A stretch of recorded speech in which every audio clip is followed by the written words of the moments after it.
ભગવાન જગન્નાથજીની રથયાત્રા પહેલા આજે જળયાત્રાનું આયોજન કરવામાં આવ્યું। આજે જેઠ સુદ પૂનમના પાવન દિવસે જળયાત્રા યોજાઈ રહી છે।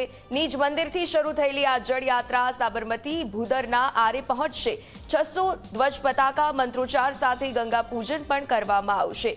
14 ગજરાજ 10થી વધુ ભજન મંડળી જળયાત્રામાં જોડાશે। તો સાબરમતીમાંથી 108 કળશ ભરીને મંદિર ખાતે લઈ જવામાં આવશે। તો પાવન જળથી ભગવાનનો જળાભિષેક કરવામાં આવશે। જળાભિષેક બાદ ભગવાન ગજવેશમાં દર્શન આપશે। તો ગજવેશ દર્શન બાદ ભગવાન પોતાના મોસાળ જશે।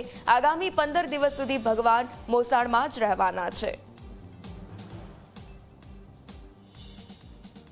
તો આજે ભગવાન જગન્નાથજીની રથયાત્રા પહેલા જળયાત્રાનું આયોજન કરવામાં આવ્યું।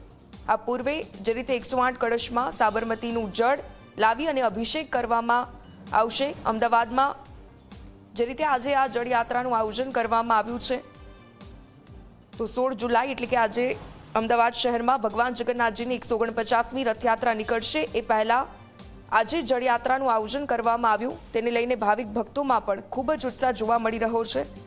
108 કળશમાં સાબરમતી નદીનું જળ લાવી અને આ જળથી ભગવાન જગન્નાથજીનો અભિષેક કરવામાં આવશે।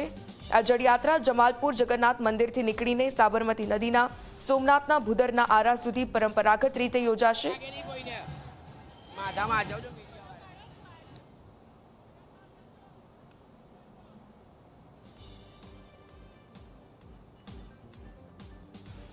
તો આજ મુદ્દે વધુ જાણકારી સાથે આપણી સાથે અમારા સંવાદદાતા સપના શર્મા લાઈવ જોડાઈ રહ્યા છે અને આ સાથે દીક્ષિતા દાનાવાલા પણ જોડાઈ રહ્યા છે।